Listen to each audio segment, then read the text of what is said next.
नमस्कार दोस्तों, 28 फरवरी 2026 के सुबह ठीक 4 बजे दुनिया ने वो मंजर देखा जिसकी आशंका पिछले 40 सालों से जताई जा रही थी। अमेरिका और इजराइल के सैकड़ों लड़ाकू विमानों ने ईरान की सीमाओं को पार किया। इस मिशन का नाम था ऑपरेशन एपिक्स फ्यूरी। लेकिन ये जंग एक दिन में शुरू नहीं हुई। इसकी जड़ें इतिहास के उस पन्ने में दबी थी जब ईरान और इजराइल कभी दोस्त हुआ करते थे। आज की इस वीडियो में हम जानेंगे कैसे एक छाया युद्ध शैडो वार दुनिया के सबसे बड़े सैन्य टकराव में बदल गया, जिसने न केवल मध्य पूर्व को बल्कि आपकी रसोई और पेट्रोल की कीमतों को भी हिलाकर रख दिया। जो फिर आता है छाया युद्ध का इतिहास, द ओरिजिन। अब इसके बारे में हम जानेंगे। 1979 से पहले ईरान और इजराइल के बीच रणनीतिक रिश्ते थे, लेकिन इस्लामी क्रांति ने सब कुछ बदल दिया। नई सरकार ने इजराइल को एक अवैध चौकी और अमेरिका को ग्रेट सैटन घोषित कर दिया। फिर जो अगले 3 दशकों तक ये जंग सीधी नहीं थी, इसे शैडो वार कहा गया। ईरान ने इजराइल को घेरने के लिए लेबनान में हिजबुल्लाह और गाजा में हमास जैसे समूहों को खड़ा किया। इसे कहा गया रिंग ऑफ फायर। इजराइल ने इसके जवाब में गुप्त ऑपरेशन शुरू किए, परमाणु वैज्ञानिकों की हत्याएं और दुनिया का पहला डिजिटल हथियार स्टक्सनेट। फिर आता है 2024 की सीधी जंग की शुरुआत, द टर्निंग पॉइंट। इसमें साल 2024 का वह मोड़ था जहां से वापसी का कोई रास्ता नहीं था। अप्रैल को इजराइल ने दशमिक में ईरानी दूतावास पर हमला किया, जिसमें जनरल मोहम्मद रजा जाहेदी मारे गए। ईरान ने पहली बार अपनी धरती से इजराइल पर 300 से ज्यादा ड्रोन और मिसाइलें दागकर इतिहास बदल दिया। अक्टूबर 2024 तक आते आते हसन नसरल्लाह और इजराइल हानिये की हत्याओं ने आग में घी का काम किया। इजराइल ने ईरान के मिसाइल उत्पादन केंद्रों पर अपने अब तक के सबसे बड़े हमले किए। अब जंग छाया से निकलकर खुले आसमान में आ चुकी थी। फिर 2025 का 12 दिवसीय युद्ध। 12 जून 2025 अमेरिकी राष्ट्रपति डोनाल्ड ट्रंप ने ईरान को एक अल्टीमेट दिया, लेकिन कूटनीति विफल रही और फिर शुरू हुआ 12 दिवसीय युद्ध। अमेरिका और इजराइल ने ईरान के 3 प्रमुख परमाणु ठिकानों को निशाना बनाया। महज 12 दिनों में ईरान को भारी सैन्य नुकसान हुआ, लेकिन शासन का ढांचा अभी भी खड़ा था। इस दौरान ईरान ने IAEA के साथ सहयोग पूरी तरह खत्म कर दिया, जिसने दुनिया को एक बड़े संकट की ओर ढकेल दिया। फिर आता है 2026 का ऑपरेशन एपिक्स फ्यूरी और खमेनी का अंत। 28 फरवरी 2026 को वो हुआ जो किसी ने नहीं सोचा था। अमेरिका और इजराइल ने शासन परिवर्तन के इरादे से ऑपरेशन एपिक्स फ्यूरी लॉन्च किया। 40 दिनों के इस भीषण युद्ध में इजराइल ने 18,000 से ज्यादा बम गिराए। जो सबसे ज्यादा बड़ा झटका तब लगा जब ईरानी सर्वोच्च नेता अयतुल्लाह अली खामेनी ने इस हमले में मारे गए। उनकी जगह उनके बेटे मोस्तफा खामेनी ने सत्ता संभाली। मोस्तफा के उदय ने ईरान को और अधिक कट्टरपंथी और सुरक्षा केंद्र बना दिया। 28 फरवरी 2026 को ईरान के दक्षिणी शहर मीनाब में एक प्राइमरी स्कूल सजारेह तैयबे गर्ल्स स्कूल पर अमेरिकी मिसाइल से हमला हुआ था। इस हमले में 170 से ज़्यादा लोगों की मौत हुई, जिसमें ज़्यादातर बच्चियां शामिल थीं। कई रिपोर्ट्स में घायलों की संख्या बहुत ज़्यादा बताई गई है, लेकिन शुरुआती आंकड़ों में 170 से 180 मौतें मुख्य रूप से दर्ज की गई। हमलावर जो था, शुरुआती जांच में अमेरिका द्वारा टमाहाक क्रूज मिसाइल का इस्तेमाल किए जाने के सबूत मिले हैं, लेकिन इसकी वजह बताया गया है।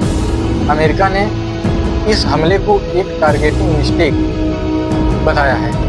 यह हमला एक पड़ोसी ईरानी नौसैनिक बेस को निशाना बनाने के लिए किया गया था, लेकिन पुरानी खुफिया जानकारी के कारण मिसाइल स्कूल पर गिरी और उस समय स्कूल की स्थिति जो थी, स्कूल चालू था और सुबह की कक्षाएं चल रही थी, सभी लोग पढ़ रहे थे। इस बात को अमेरिका मानने से इनकार कर रहा था, लेकिन बाद में जांच में उसके मिसाइल के पार्ट मिले को पता चल गया कि ये काम उसी का था।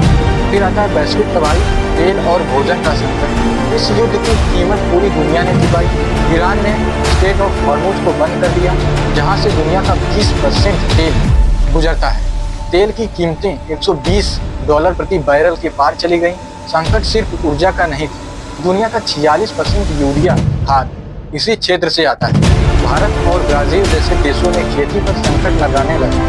फिलीपींस जैसे देशों में नेशनल एनर्जी इमरजेंसी घोषित करने को। फिर आता है इस्लामाबाद शांति वार्ता की विफलता।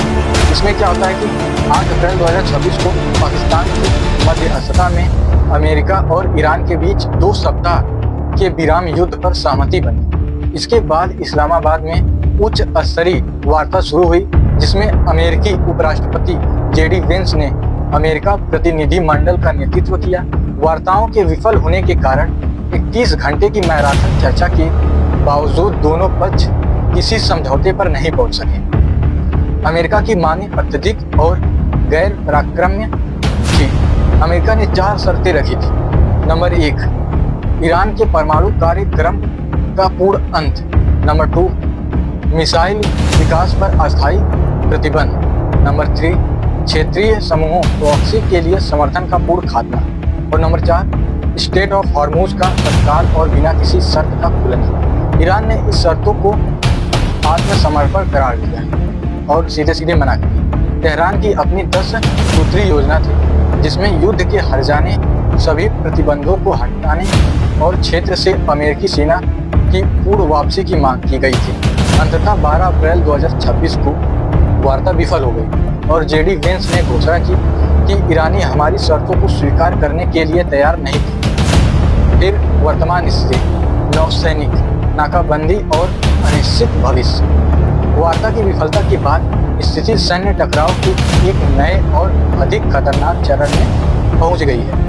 13 अप्रैल 2026 को राष्ट्रपति ट्रंप ने ईरान के विरुद्ध पूर्ण नौसैनिक नाकाबंदी नेवल ब्लॉकेड की घोषणा की। सुरक्षा व्युत्क्रमण सिक्योरिटी इन्वर्जन। वर्तमान में खाड़ी देशों के लिए अजीब स्थिति पैदा हो गई है, जिसे रणनीतिकार सुरक्षा व्युत्क्रम कहते हैं। सऊदी अरब और यूएई जैसे देशों ने अपनी जमीन का उपयोग ईरान के खिलाफ करने से मना कर दिया था, लेकिन फिर भी ईरान ने उस हमले किए क्योंकि उनके यहाँ अमेरिकी सैन्य ठिकाने मौजूद हैं। इसीलिए अब ये देश अपनी सुरक्षा के लिए अमेरिकी और इजराइल के साथ और अधिक घनिष्ठता से जुड़ने का मजबूर हो गए हैं, जिससे अब्राहम समझौतों की प्रासंगिकता फिर से चर्चा में। इसका निष्कर्ष क्या निकलता है? इसका निष्कर्ष एक नए युग की शुरुआत है। ईरान, इजराइल, अमेरिका का यह त्रिकोणीय युद्ध अब छाया से निकलकर पूरी तरह से आमने सामने आ चुका है। अमेरिका और इजराइल ने ईरान की सैन्य संरचनाओं और परमाणु क्षमताओं को भारी नुकसान पहुंचाया है,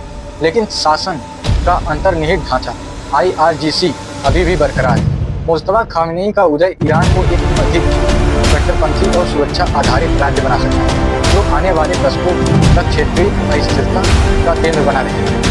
वैश्विक स्तर पर हॉर्मुज की नाकाबंदी और ऊर्जा संकट ने यह स्पष्ट कर दिया है कि मध्य पूर्व का संघर्ष केवल एक क्षेत्रीय मुद्दा नहीं, बल्कि यह दुनिया के हर कोने में रहने वाले व्यक्ति की जेब और भोजन की थाली को प्रभावित करता है।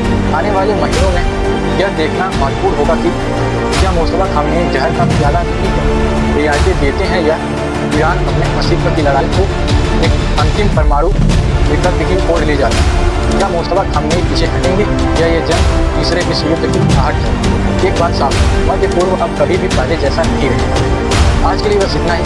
आशा करता हूँ कि आपको वीडियो पसंद आया होगा। मिलते हैं फिर किसी और वीडियो में, तब तक के लिए